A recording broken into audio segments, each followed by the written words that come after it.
What up YouTube, how's it going? This is my brand new car. It's a Miata 1991 NX5 Miata. It is a 1.6 liter.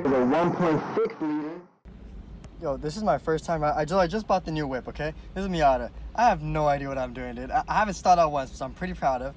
Teeth looking yellow as fuck. Okay, just got back from O'Reilly's. Here's my Miata. She's beautiful. This is all the stuff you're gonna need to follow along with me. Right here we have your spark plug wire.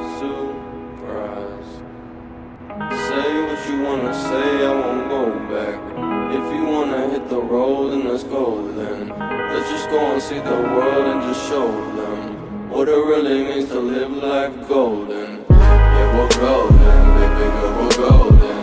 They're about to see us shine, wow, look how clean this engine's been look. That's just this looks really clean. Now, at a stop, I washed the whole top. I don't remember, it was completely dirty. Washed the top. This is basically the introduction to my car because this is actually going to be a series on my channel. The premise of this car is to keep it as best quality as possible. This is a college car for all you college students that want a fun car and want it to go fast. That's what this video is going to do. And this video is not going to be more like car vlogs. This is going to be more of tutorials and how to do everything yourself in your car. I'm going to go in depth, so make sure you drop anything I'm going to show you how to do on the car in the comments below.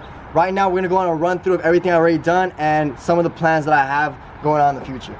So when I bought the car, the first thing I've done, I replaced the ignition coil pack as well as the cables running down to it and the spark plugs themselves. I've also replaced the valve gasket as well as the O-ring on the CAS.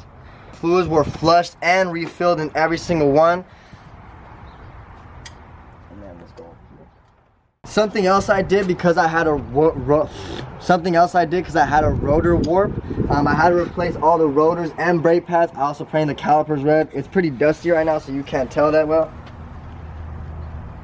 Interior has been pretty basic. I just got some $16 Amazon speakers, but I went pretty expensive on the Alpine stereo 2-din. Firme. As well as the shifter insulator, which you can't see. I also snapped off the PCV valve, which sucks, but I have a replacement. It was only $2. And that's really basically it. I do have a lot of videos coming in the future. As right now, in this process, I'm actually gonna be filming. My lifters are absolutely horrible, so I'm gonna show you guys how to replace it. We're gonna do a few different products. We're gonna see which one works the best. What else are we gonna do? Yeah, I got a lot of videos coming in the future, so make sure y'all stay tuned for that. That's it.